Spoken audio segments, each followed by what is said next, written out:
الفاتحة. أعوذ بالله من الشيطان الرجيم. بسم الله الرحمن الرحيم. الحمد لله رب العالمين الرحمن الرحيم مالك يوم الدين إياك نعبد وإياك نستعين اهدنا الصراط المستقيم صراط الذين أنعمت عليهم غير المغضوب عليهم ولا الضالين آمين. Amin ya Rabbal Alamin. Moga dengan istiqamahnya kita duduk dalam halaqah ilmu, Allah kurniakan keberkatan, kurniakan kerahmatan, kurniakan kebaikan. Saya dengan penuh ta'zim menyerahkan kepada Al-Fadhil Ustaz. Tafadhal, mashkura. Baik, bismillahirrahmanirrahim. Assalamualaikum warahmatullahi ta'ala wabarakatuh. Alhamdulillah. Alhamdulillahilladzi nazzala al-furqan ala abdihi liyakuna lil'alamina nadhira. Walladzi arsala rasulahu bilhuda wa dinil haqq lidhhirahu ala dini kullihi walau karihal kafirun. Ashhadu an la ilaha illallah wahdahu la syarika lah wa ashhadu anna Muhammadan abduhu wa rasuluh. Allahumma salli wa sallim wa barik ala sayyidil mursalin wa ala alihi wa sahbihi ajma'in. Subhanaka la ilma lana illa ma 'allamtana innaka antal alimul hakim wa la hawla wa la quwwata illa billahil aliyyil azim. Rabbi shrah li sadri wa yassir li amri wahlul 'uqdatam min lisani yafqahu qawli amma ba'd. Fa ya ibadallah ittaqullah usikum wa nafsi bittaqwallah faqad fazal muttaqun. Qala Allah Ta'ala fil kitabihil karim a'udzu billahi minasyaitonir rajim al-haqqu min rabbik fala takunanna minal mumtarin. Shadaqallahul azim. Wa qala Rasulullah sallallahu alaihi wasallam ballighu anni walau ayah. Yang berbahagia Puan Moderator, yang berbahagia para seniati selaku Presiden Gemar Yasin Nur Iman dan seluruh para AJK-nya, seterusnya para muslimin dan muslimat yang mudah-mudahan dirahmati oleh Allah. Alhamdulillah, kita bersyukur pada Allah. InsyaAllah pada pagi ini kita sambung pengajian kita yang berdasarkan kitab Tafsir Nurul Ihsan jilid yang ketiga. Dan kita masih lagi berada pada tafsir surah An-Nur. Muka surat 120.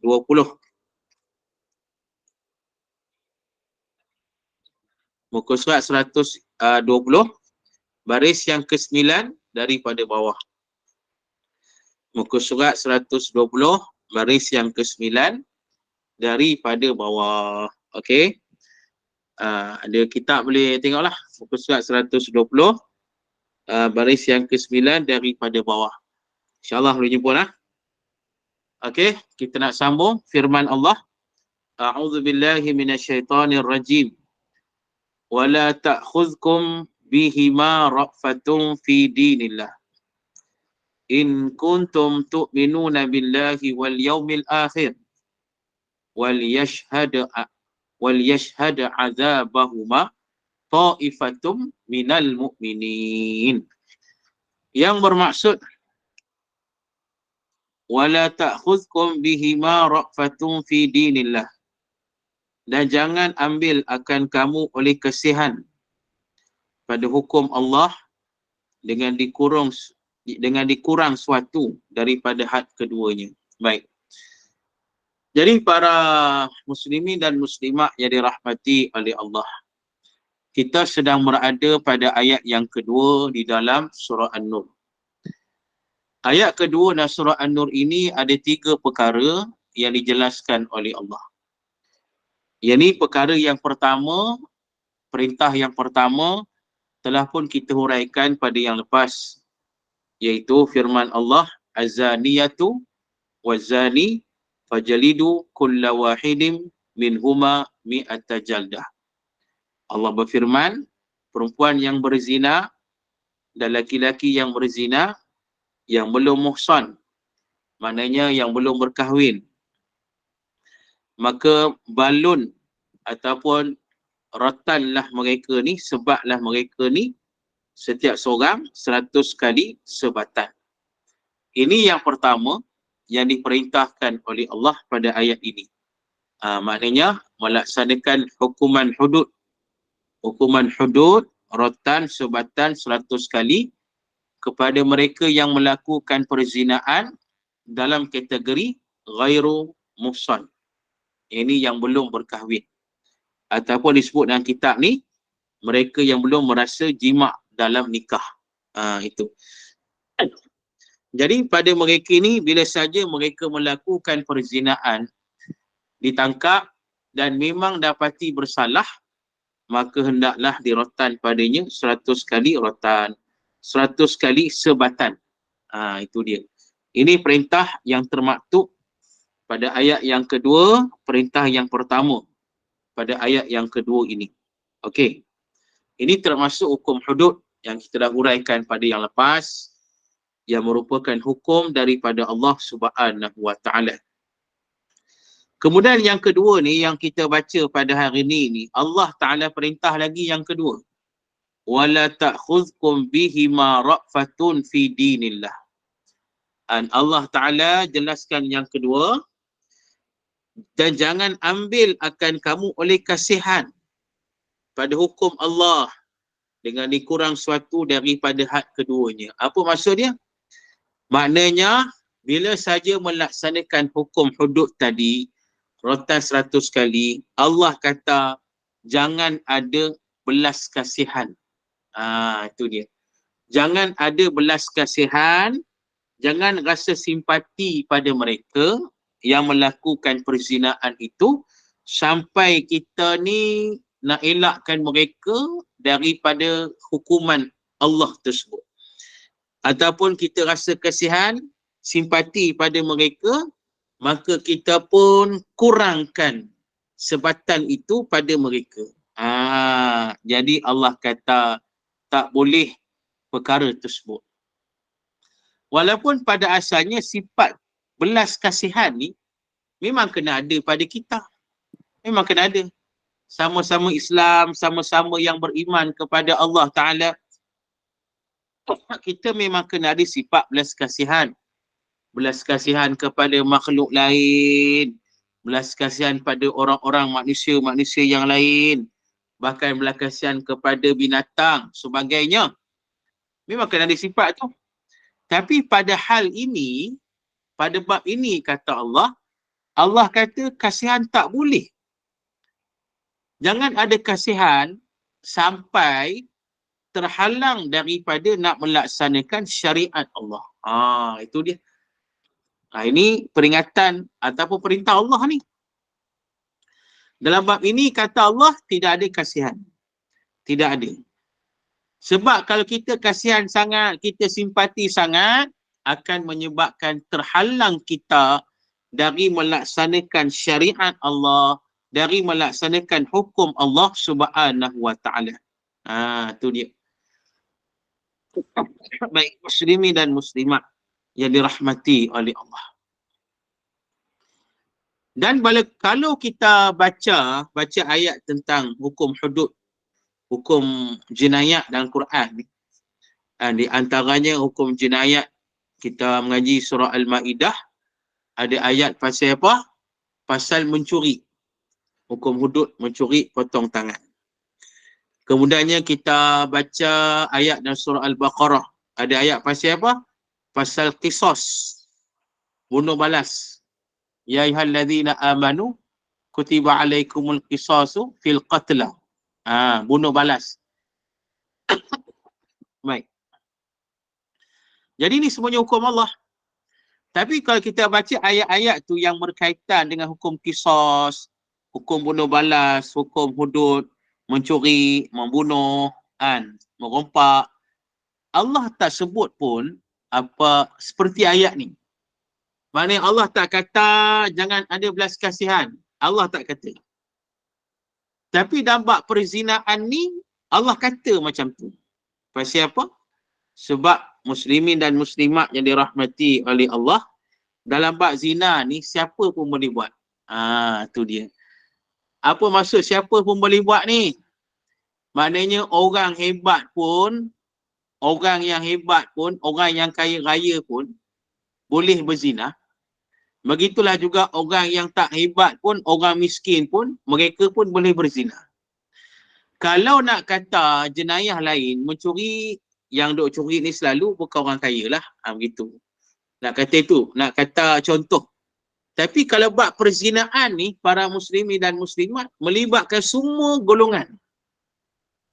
Semua golongan, semua jenis manusia. Dia boleh buat zina tu. Tu maknanya yang kaya pun boleh, yang miskin pun boleh. Tu dia. Yang orang kata, yelah yang ada nama pun boleh, yang tak ada nama pun boleh. Pasal ni semuanya pasal melibatkan syahwat belaka. Tu dia kan. Muslimin dan muslimat. Jadi pasal itu, bila melibatkan perkara tersebut, para muslimin dan muslimat melibatkan perkara tersebut, maknanya kadang-kadang ada orang yang rasa belas kasihan. Contoh, di zaman Nabi SAW. Di zaman Nabi SAW, dalam hadis yang sahih riwayat Imam Muslim, suatu hari ni ni melibatkan orang kata hukum hudud. Hukum hudud ni hadis sebab kita sebut tadi ayat Quran. Ini hadis. Jadi para muslimin dan muslimat nak kata sebenarnya semualah hukum Allah ni, sebenarnya bila betul mereka ni buat benda tu, memang kena dilaksanakan hukuman tersebut. Tak kira hukum mencuri ke, merompak ke, membunuh ke. Kalau betul lah mereka buat perbuatan itu, maka wajib dilaksanakan hukuman hudud, hukuman qisas dan sebagainya. Jadi yang kita nak cerita ni di zaman Nabi SAW berdasarkan di Sahih Muslim, cerita ni macam mana ada satu peristiwa yang berlaku, ada seorang yang anak kaya ni, anak orang kaya ni, dia mencuri, dia mencuri. Tak tahu lah mencuri pasal apa, padahal dah kaya. Dia duk curi pula. Dia mencuri, tak tahu pasal apa, dia mencuri. Bila dia mencuri, maka dapat ditangkap. Bila diadili, dimasuk mahkamah, disiasat dan sebagainya, memang betul lah dia curi. Dia curi. Tak tahu pasal apa dia curi, dah kaya. Curi juga. Tu dia. Mana tak ada sebab lah dia curi. Mungkin saja-saja nak tunjuk hebat dia curi ke apa, wallahualam lah. Jadi muslimin dan muslimat bila dah macam tu, dijatuhkanlah hukuman hudud, potong tangan pasal dia mencuri. Jadi muslimin dan muslimat pada masa itu sebelum dilaksanakan hukuman tersebut, jadi mereka ni orang kaya. Yang mencuri ini anak orang kaya. Tu dia, yang mencuri ini anak orang kaya. Jadi mak pak budak ni, jadi dia nak gunakan pengaruh dia, pengaruh mereka, sebab mereka ni kaya, mereka ni kira berharta, mereka ni ada pengaruh lah di kalangan masyarakat pada masa itu. Jadi kalau anak mereka kena hukuman hudud, berat lah. Tu. Jadi mereka nak gunakan pengaruh, mereka buat apa? Mereka cari Usamah bin Zaid radhiyallahu anhuma. Mereka cari Usamah bin Zaid. Radhiyallahu anhuma. Kemudian mereka minta tolong pada Usamah, tolonglah pujuk Nabi SAW supaya diringankan hukuman ke atas anak mereka ataupun bebaskanlah anak mereka. Tu dia. Mereka minta, mereka pujuk Usamah, minta Usamah tolonglah cakap ke Nabi. Tolonglah pujuk Nabi SAW, mintalah Nabi kurangkan hukuman kepada anak mereka ataupun pejam mata je lah, bebaskan je anak mereka. Mereka sebab mereka kaya dah, nak guna pengaruh mereka begitu. Jadi mereka minta Usamah sampaikan ke Nabi. Pasal apa mereka minta Usamah? Sebab Usamah ni kan boleh dikira sebagai cucu angkat Rasulullah SAW. Dia merupakan kesayangan Nabi SAW. Kenapa? Kerana ayah dia Zaid bin Harithah radhiyallahu anhu. Zaid bin Harithah itu ialah anak angkat Rasulullah sallallahu alaihi wasallam. Jadi maknanya muslimin dan muslimat yang dirahmati oleh Allah Taala, jadi mereka minta lah Usamah. Harap-harap bila Usamah duk pujuk Nabi, kira Nabi cairlah. Macam tu. Pasal Usamah tu Nabi sayang, Nabi kasih. Begitu cerita dia. Muslimin dan muslimat. Jadi pendek cerita, Usamah pun jumpalah Nabi SAW. Bila saja jumpa Nabi, Nabi kata apa ni? Nabi kata umat dulu dia binasa pasal apa? Pasal kes ni, kata Nabi. Umat dulu binasa pasal apa? Pasal apa mereka binasa? Pasal apa mereka dilaknat oleh Allah? Pasal apa? Antaranya pasal kes ni, kes macam mana? Kes orang yang kaya buat jahat, orang pengaruh buat jahat, bila ditangkap dibebaskan. Tu dia. Tapi kalau orang miskin buat jahat, orang miskin buat hal, buat perangai, buat jenayah, mereka ditangkap dan dihukum. Tu tak ada adil. Keadilan tu tak ada, kata Nabi SAW. Bila orang yang berpengaruh buat jahat, berpengaruh buat benda yang tak baik, berpengaruh buat benda yang tak elok, orang macam ni dibebaskan. Nabi kata, sebab dia berpengaruh, dia orang yang hebat, dia orang ada pangkat, dia kalangan pemimpin ke apa benda lah, begitu. Maka dibebaskan, dipejam mata kesalahan mereka. Tapi kalau orang jahat, orang yang buat jenayah tu orang miskin, orang tak ada apa, jenis miskin, jenis fakir, jadi tak ada apa. Jadi orang macam ni dihukum. Nabi kata ni punca pasal apa umat dulu jadi binasa. Maka Nabi pun bersabda, Nabi kata apa? Nabi SAW bersabda, "Lau anna Fatimata bintu Muhammadin saraqat laqata'tu yadaha." Tu dia. Nabi kata apa? Jika sekiranya Fatimah binti Muhammad sallallahu alaihi wasallam mencuri, akan aku potong juga tangannya. Hadis sahih riwayat Imam Al-Bukhari dan Imam Muslim. Itu Nabi nak sebut keadilan Islam. Nabi kata kalau jika sekiranya Fatimah Zahra sendiri mencuri, anak aku, kata Nabi. Anak aku mencuri. Itu dia. Memang dicuri sungguh. Kalau dia sendiri yang mencuri, betul-betul disalah, aku akan potong tangan dia, tak kira. Itu. Itu nak kata, bab hukum Allah ni jangan duk main. Bab hukum Allah ni tak kira siapa. Itu muslimin dan muslimat yang dirahmati oleh Allah. Jadi pasal itu Allah sebut pada ayat ni yang kedua perintah Allah ni. Bila melaksanakan hukuman zina ini, hukuman ghottan 100 kali ni, Allah kata jangan ada rasa kesian. Jangan kita pilih bulu lah. Jangan double standard. You know? Understand? Jangan double standard. Itu. Muslimin dan muslimat jadi rahmati oleh Allah Ta'ala.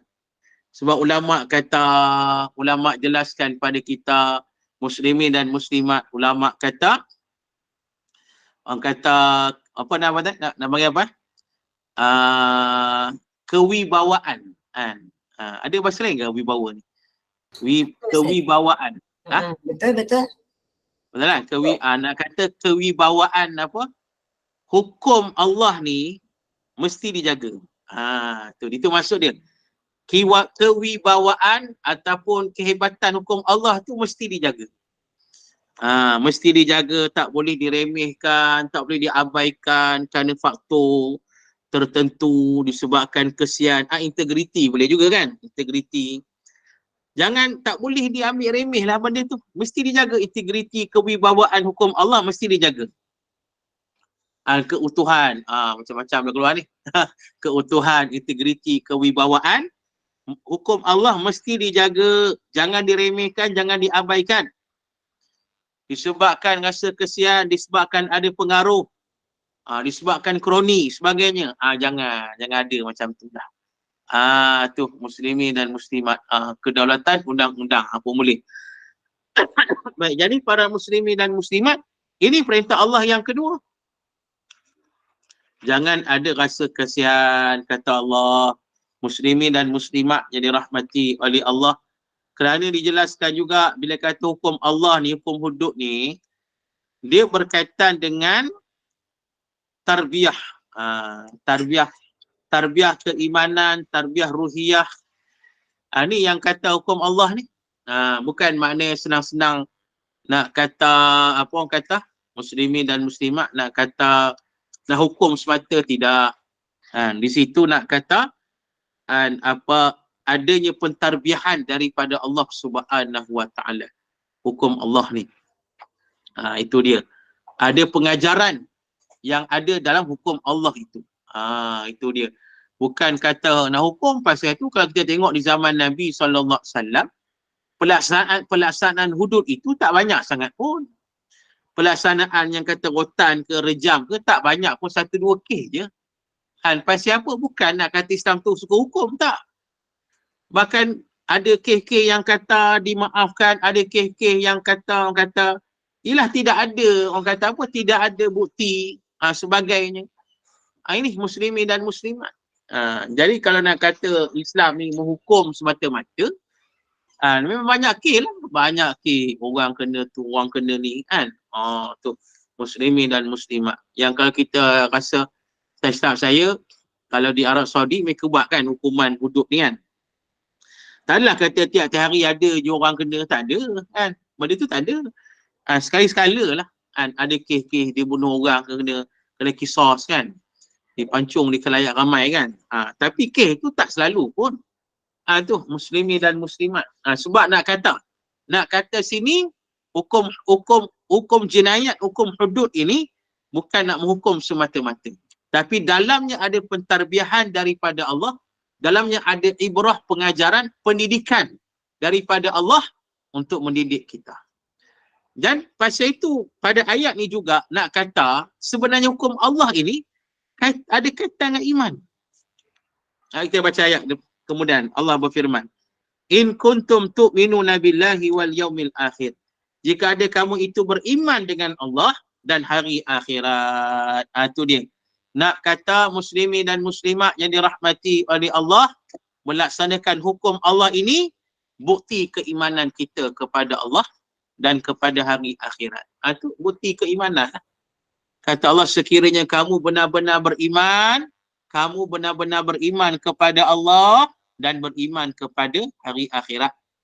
Itu dia. Muslimin dan muslimat yang dirahmati oleh Allah. Baik, ini perintah Allah yang kedua dalam ayat kedua ni. Adapun perintah Allah yang ketiga. Kembali pada kitab kita ni. Tengok. Perintah Allah yang ketiga. Wal yashhad azabahuma ta'ifatum minal mu'minin. Yang bermaksud. Dan hendaklah hadir akan azab kedua itu oleh satu ta'ifah. Ta'ifah ni apa? Ta'ifah ni kumpulan lah. Satu kumpulan. Daripada orang yang mukminin.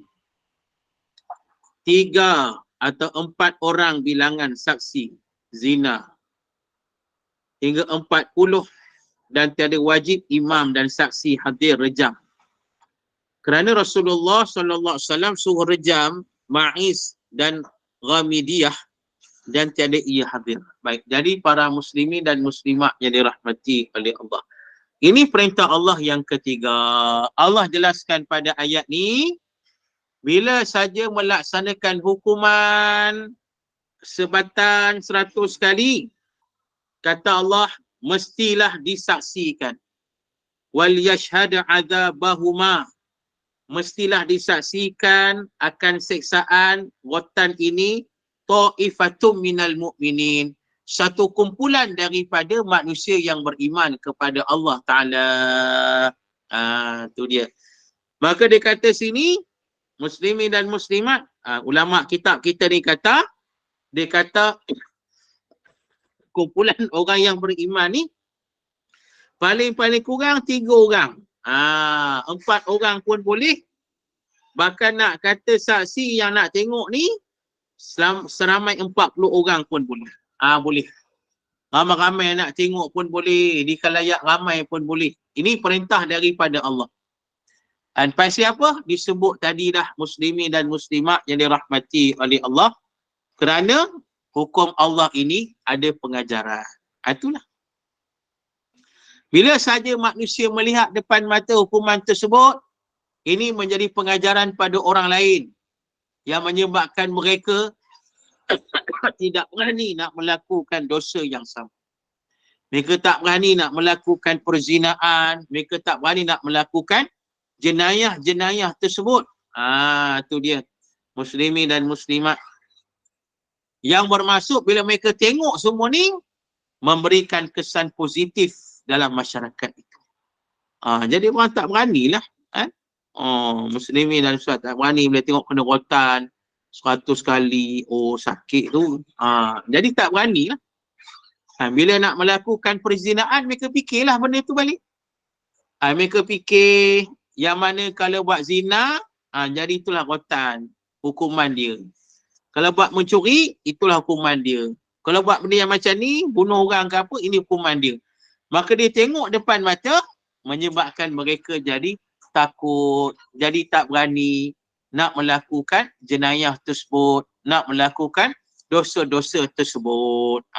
Tu dia. Muslimin dan muslimat yang dirahmati oleh Allah. Ini perintah Allah yang ketiga. Baik. Jadi para muslimin dan muslimat yang dirahmati oleh Allah. Bila kita baca ayat ni, kita sebut tadi, rotan ini ialah kepada mereka yang melaksanakan perzinaan dalam kategori yang pertama, itu kategori ghairu muhsan.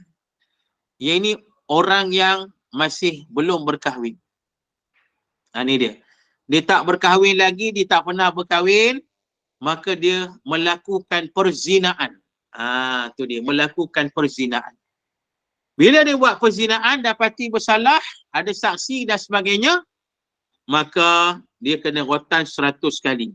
Dan mengikut mazhab Imam Asy-Syafi'i, rotan 100 kali dan kemudian dibuang negeri selama setahun. Tu dia. Dibuang negeri selama setahun. Tu dia.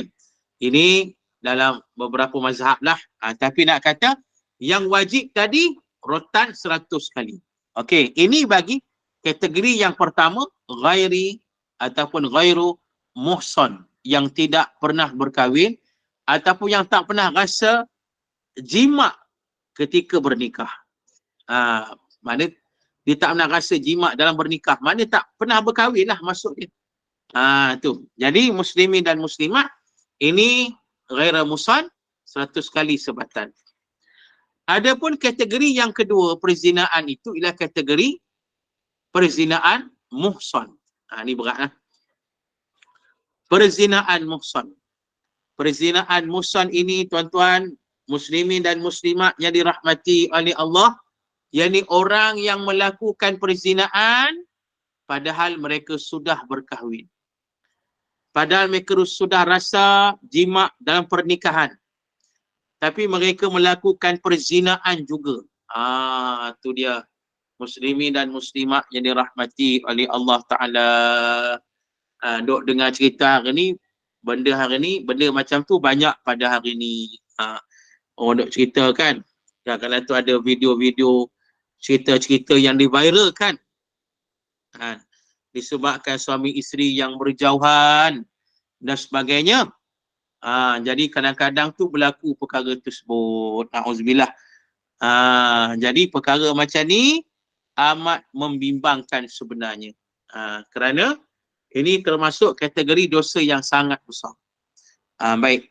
Bahkan bila kata muhsan sudah berkahwin, hukumnya lagi berat.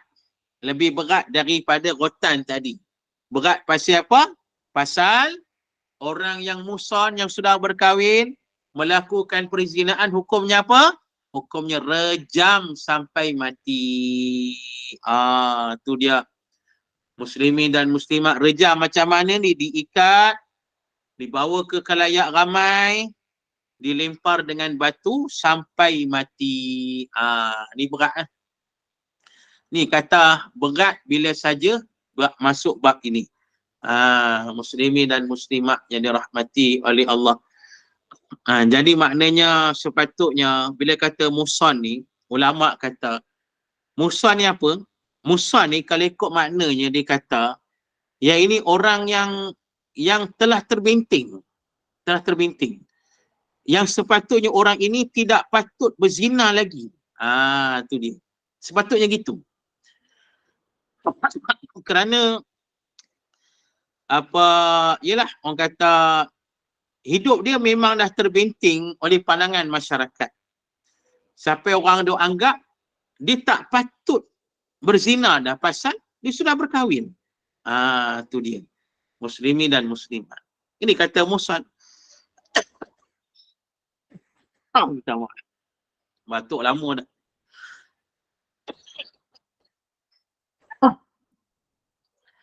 Batuk dia mai gitulah, kejap mari. Kejap tak mari, gitulah batuk kan. Sama lah. Saya pun sama Ustaz datang Oktober lagi batuk saya. Gitulah kita. Sama-sama kita doa. Semoga kita semua baik insya-Allah. Okey. Jadi muslimin dan muslimat yang dirahmati oleh Allah Taala, itu mana orang yang Musa ni patutnya dia dah terbenting. Dah terbenting, patutnya dia sudah sepatutnya dia tidak buat perzinaan. Tu muslimin dan muslimat. Dan pasal itu hubungan suami isteri kena sentiasa baik dan didirikan dengan keimanan. Ilmu dan keimanan. Itu penting lah. Sebab zaman sekarang ni, macam kita sebut tadi lah. Ada kes-kes yang isteri cari orang lain, suami cari orang lain. Tu. Ni benda ni berat. Amin insyaAllah. Benda ni berat. Muslimin dan muslimat berat. Bukan benda kecil. Kan? Berat tu. Tapi nak kata keadaan benda tu sedang banyak berlaku dalam masyarakat kita. Tu dia. Muslimin dan muslimat. Saya dah tengok, dah tahulah saya dah tengok. Kita dah tengok Facebook kan. Dah tengok Facebook. Ada orang tu cerita, dia kata apa? Dia kata jangan apa? Dia kata apa? Janganlah. Jangan dia kata jangan buat majlis alumni dia kata. Lupa gitulah kot. Jangan buat majlis alumni sekolah ke apa, jangan dia kata. Sebab dia kata ada beberapa kes dia kata bila buat alumni ni pakat jumpa balik girlfriend lama, boyfriend lama, gitulah. Jadi bila jumpa balik ni pakat orang kata hati ni terputik balik. Begitulah muslimin dan muslimat yang dirahmati oleh Allah. Itu. Jadi hati ni pakat terbuka balik, maka teringat kisah-kisah lama, masa duk bercinta-cintun, masa kat sekolah dulu, masa tengah belajar dulu. Tu. Akhirnya kadang-kadang tu sampai ke tahap sungguh berlaku lah. Maknanya orang kata dah hilang kawalan, dah hilang pedoman, dah hilang keimanan dan sebagainya. Sampai ke tahap mereka sanggup melakukan perbuatan zina itu. Itulah. Itu wallahualam mungkin sungguh boleh berlaku macam tu. Bukan nak kata alumni itu salah, tak salah. Boleh nak buat. Tapi nak kata muslimin dan muslimat yang dirahmati oleh Allah. Baik, tadi ada soalan apa? Ya, tak sempat nak baca. Macam mana kalau pezina tu diketahui melakukan zina berkali? Adakah perlu dirotan mengikut gandaan yang sepatutnya? Baik, jadi muslimin dan muslimat, yang pertamanya tentang perzinaan rotan ni, yang melaksanakan hukuman itu ialah pemerintah, bukan kita. Jangan pula kita dengar orang tu zina, maka ramai-ramai tarik mereka, kita rotan ramai-ramai. Tak boleh. Jadi nak kata muslimin dan muslimat, dia adalah di bawah pemerintah. Baik. Jadi para muslimin dan muslimat yang dirahmati oleh Allah Ta'ala, jika sekiranya didapati melakukan perzinaan banyak kali, macam mana nak rotan? Jadi rotan yang asasnya 100 kali. Kemudian Yang keduanya kita serah kepada pemerintah yang menentukan. Kalau pemerintah tu kata cukup 100 kali, 100 kalilah dia. Kalau pemerintah kata ni dah berkali-kali ni, jadi kita kena gandakan berkali-kali macam tu juga. Kena ikut pemerintah lah. Jadi itu maksudnya kan para muslimin dan muslimat. Baik. Jadi kembali balik. Mana nak sebut tadi, ini yang kata muson.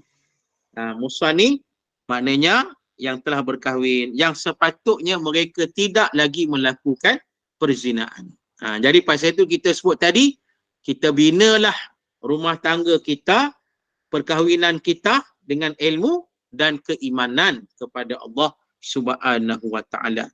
Tu. Bila ada iman, masing-masing ada iman, isteri ada iman, suami ada iman. Kalau berjauhan sekalipun, orang kata apa, PJJ kan, jarak jauh sekalipun sebab kerja ke apa, masing-masing ada iman, maka masing-masing akan berfikir tentang dosa pahala. Jadi mereka tak berani nak melakukan dosa dan maksiat. Itu dia, itu penting. Mendirikan rumah tangga dengan keimanan dan ketakwaan kepada Allah Subhanahu wa taala. Baik.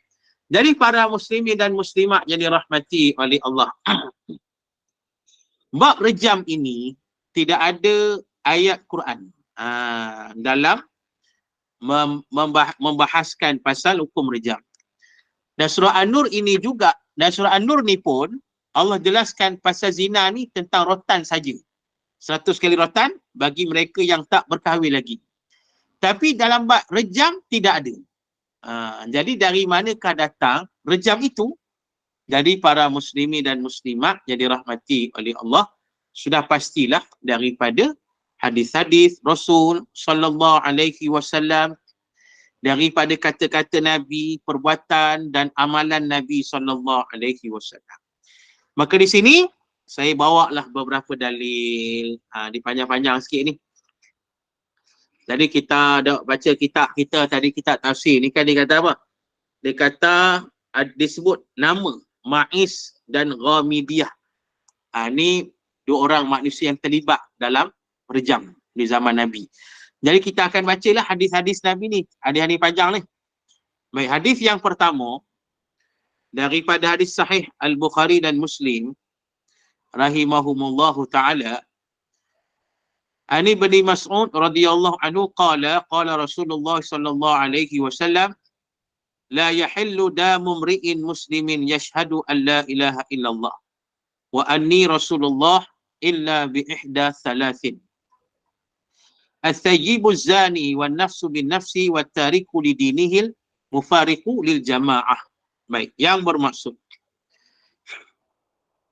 dari Abdullah bin Mas'ud radhiyallahu anhu, dia kata Rasulullah sallallahu alaihi wasallam bersabda, tidak halal darah seorang muslim kecuali kerana salah satu, maknanya tak boleh kita sentuh orang Islam, bunuh tak boleh, haram, tak boleh, tidak halal, dosa besar lah kalau bunuh, tidak halal kata Allah, kecuali 3 perkara. 3 perkara ni jadi halal darah. Itu dia. Yang apa dia? Yang pertama sekali kata Nabi sallallahu alaihi wasallam, as-sayyibu zani, yakni orang yang telah bernikah kemudian dia berzina. Itu dia. Baik. Dia tanya pasal saksi kan. Baik, dia kata, maaf Ustaz, masuk orang saksi itu semasa perbuatan zina atau ketika pegawai agama datang. Ni kita akan masuk nanti perbahasan ni, kata saksi ni. Saksi orang ni dia kena tengok daripada awal. Bukan masa datang serbu tu. Sebab tu zaman sekarang ni di serbu tu, kalau masuk jabatan agama, dia undang-undang ni pun paling berat pun mungkin penjara sehari 2 ataupun denda, lepas tu kena kahwin kan. Yang saya tahulah. Sebab mereka tak dikira saksi yang nampak tau. Orang saksi tu dia kena tengok sungguh perzinaan tu berlaku dengan jelas. Benda ni bahas oleh ulama, nanti kita ceritalah perbahasan tu panjang. Orang saksi ni jenis macam mana syarat dia, sebagailah. Tu cerita panjang lah. Baik, jadi nak kembali balik pada hadis ini, Nabi kata yang pertama sekali jadi halal darah Iaitu yang pertama, as-sayyibu zani. Bila saja orang yang bernikah melakukan perzinaan. Itu yang pertama.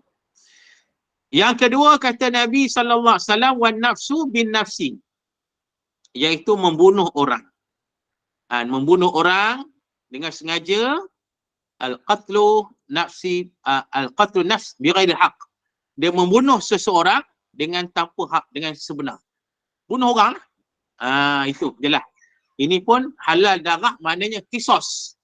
Hukum balas pada orang yang melakukan pembunuhan tersebut. Okey. Kemudian yang ketiga kata Nabi SAW, wa tariku lidinihi al-mufariqu lil jamaah. Nabi kata sini meninggalkan agama, berpisah dari jemaah, maknanya apa? Murtad daripada Islam. Murtad daripada Islam kata Nabi SAW, jelas dia murtad, dia jahat lagi, dipengaruhi orang murtad, maka ditangkap, dilaksanakan hukum hudud, hukum bunuh ke atas dia. Itu dia muslimin dan muslimat yang dirahmati oleh Allah. Baik, dia Ustaz selawat dah tu. Jadi muslimin dan muslimat yang dirahmati oleh Allah, ni hadis yang pertama. Hadis yang pertama tentang apa hukum hukum bunuh lah. Sekejap ni hukum bunuh lah.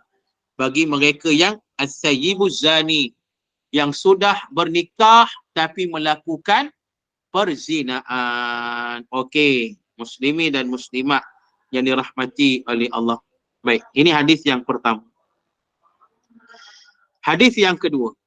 Ni saya baca dululah hadis ni.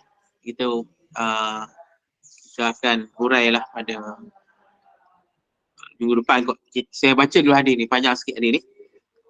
An Abi Hurairah radhiyallahu anhu wa Zaid bin Al-Khalid Al-Juhanni radhiyallahu anhuma annahuma qala inna rajulan min al-a'rab ata Rasulullah sallallahu alaihi wasallam faqala ya Rasulullah anshuduka Allah illa qadaita li bi kitabillah faqala al-khasmu al-akharu wa huwa afqahu minhu na'am faqdi bainana bi kitabillah wa adzin wa'dhan li faqala Rasulullah sallallahu alaihi wasallam qul qala inna bani kana asifan ala hadha fazana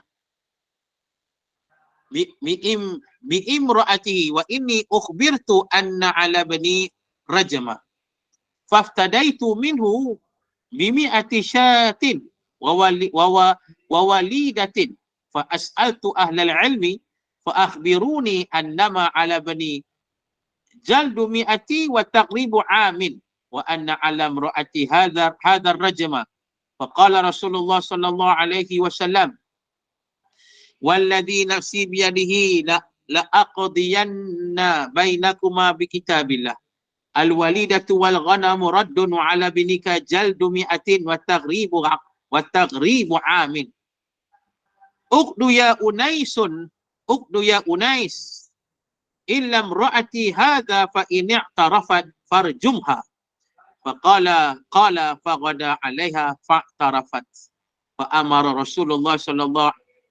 biha Rasulullah sallallahu alaihi wasallam farujimat.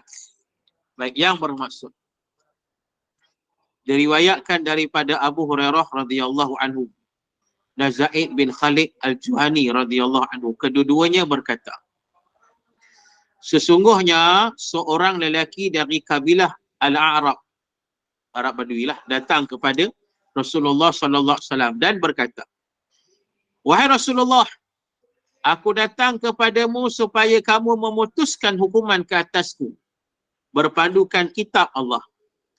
Kemudian berkata pula seorang yang lain yang menjadi lawannya, dia itu lebih banyak ilmu daripadanya.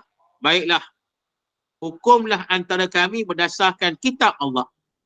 Wahai Rasulullah sallallahu alaihi wasallam, sekarang izinkanlah aku untuk menjelaskannya padamu. Rasulullah sallallahu alaihi wasallam bersabda, katakanlah. Dia pun bercerita, sesungguhnya anakku telah menjadi pelayan orang ini. Suatu hari anakku telah melakukan zina dengan isterinya. Aku mendapat khabar bahawa anakku itu mesti dihukum rejam. Aku akan menebusnya dengan 100 ekor kambing dan seorang hamba perempuan. tentang hal itu. Aku bertanyakan pada salah seorang yang alim.